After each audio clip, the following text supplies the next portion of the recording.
So what's a step somebody can take today in finding freedom? Yeah, and if you follow the journey of what I did, everything is laid out very, very Mhm. clear and decisive there. It's like if you think you have a problem, chances are you have a problem. So the first step has to be acceptance and responsibility Mm, of what is going on within your life. I mean, this is the first step in producing any transformational change in your life for anything. You want to lose weight, accept that you're not at the weight that you want to be right now, mhm, but you're going to be the only person that's going to change it. You're not happy in your marriage. Accept that you have played a role in bringing the marriage to where it currently is right now, but also the responsibility that you're going to play a role in producing the change. Struggling mm, with pornography, accept that you are the one that has gotten you here. It's not your parents' fault.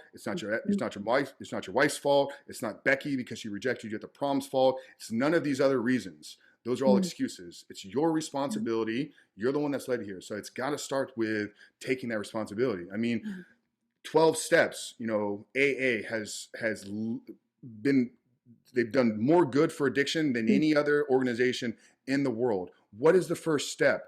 This mm, addiction has power over me, right? It's an acceptance that I have a problem and something beyond me. And I don't believe that you need to submit power to an addiction because that's holding on to an identity. But I do believe you have to accept where you currently are. mm, So be honest with yourself, right? And then I think the next step is being honest with somebody else. So if mm, there's a man that is struggling with pornography, find an older man within your life. Find somebody mm, that you mm, that you feel safe with, that you can trust, and can see yourself living a life similar to theirs.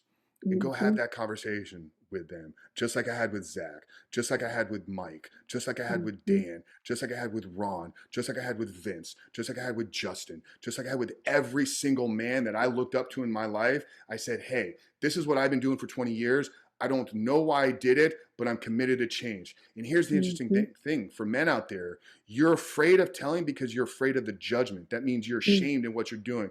But what happens when you have this conversation? Granted, it's with the right person. That arm is put around you and it said, it's okay, brother.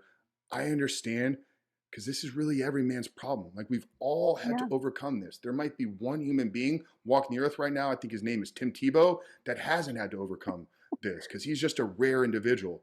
But most men know what it feels like to be a slave to your lust. Most men know what it feels mm, like to want to run to some of these things. Now, many of them don't do it because they've had to overcome it in their life. So for men, honest with yourself first, and then find somebody mm. in your life that you can have a conversation with.